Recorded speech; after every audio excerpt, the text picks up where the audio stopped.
équipe allemande ça veut dire dafa am expérience ba pare doon équipe bu athlétique qui joue en équipe contrairement à dëkk yu bëri qui joue avec des individualités bu ñu xoolee premier tour ga da ngay xool wax nga ko Covid équipe bu ñu présenté situation d'altitude heure yu ñu joué ñu joué dawal 10 jours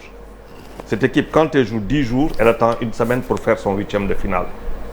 dafay am loo xamante ne c'est scientifique nga jógee fu kayow di wàcc ci suuf récupérer ay joueurs qui sont beaucoup plus frais ak coffre loo xamante ne amagasiné ko en termes d'oxygénation ngay wàcc da ngay gën a performant donc du coup équipe bi dafay jël sa vitesse de croisière en termes de puissance équipe bi pourquoi muy lor gars yi puissance la leen di lore expérience athlétique teg ci puissance dafa doon équipe boo xamante buy jouer bu doon jouer équipe bi Aliou Cissé l'a dit on va jouer la verticalité kan la ko wax daf ko wax après le premier tour on va jouer la verticalité mooy lan coach xam nga lu may wax ministre mooy ba dafa am fu ñu koy toggee couloir yi am fu ñu koy dugal bal yi dugg ci biir ñuy def dédoublement ci côté yi lu ñu ci am baax na la première fois bu ñu ko def bii am mooy le but de Famara Diédhiou mu am leneen loo xamante ne mooy expliquer que équipe bi elle est athlétique mooy que la pression que nos attaquants font sur nos adversaires mais but de Sadio Mané yeneen kii ni ñuy attaquer défenseurs yi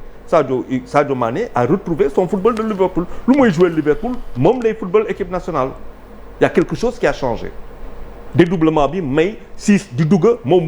muy dugg ci biir 6 di dem ci kaw côté ba c'est des choses qu'on ne voyait pas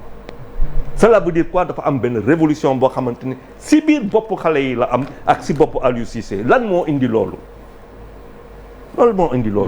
c'est pour ça que je dis c'est les critiques elles ont été constructives ba pare quand tu gagnes premier tour 1 but marqué 0 but encaissé lan moo doon tendance bi on n'encaisse pas deuxième tour nous inverser tendance bi jouer profondeur on met 8 buts on en prend 2 l'essentiel c'est de marquer plus ça veut dire quoi ça veut dire que les joueurs ont pris et Aliou Cissé a dû libérer parce que Aliou Cissé booy xool lu muy football il y a toujours le frein boo xoolee day calmer joueurs yi il y a un joueur boo xamante ne pourquoi par exemple le boy Bamba Dieng un boy qui est explosif xale bi fu mu yor bal la première chose qu'il fait c'est se tourner vers les corps mais ak dóor mais percussion mais quels sont le registre de perte de balle dans cette situation quand Gana Gueye vient prendre la balle 2 fois tir sur 25 mètres on a 2 contre-attaques tout de suite 2 contre-attaques yu dem Aliou Cissé c'est quelqu'un qui dit je ne veux pas de ça maintenant dañu arrivé à un moment boo xamante ne il fallait passer c'est des matchs couperés il faut jouer et on a joué sur nos valeurs maintenant ce qu'il faut man à mon sens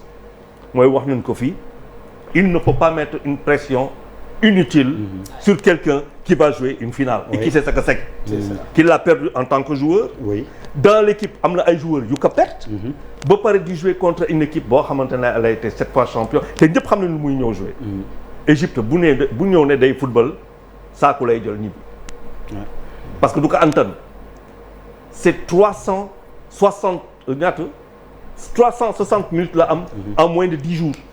ba pare jouer 3 prolongations 2 tirs au but ça fait 360 minutes ça fait 360 minutes en une semaine et ils ont joué donc un match de plus que nous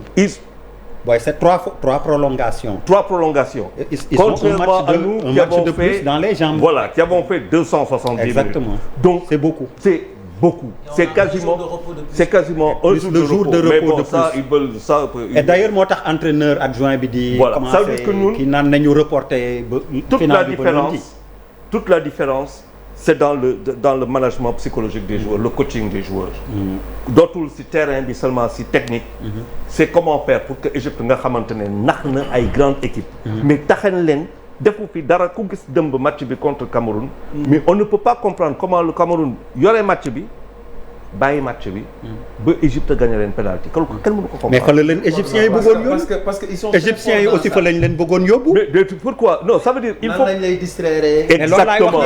c'est parce que dans le plan des égyptiens c'était inscrit dessus c'était un plan. C'est là où il faut faire très attention.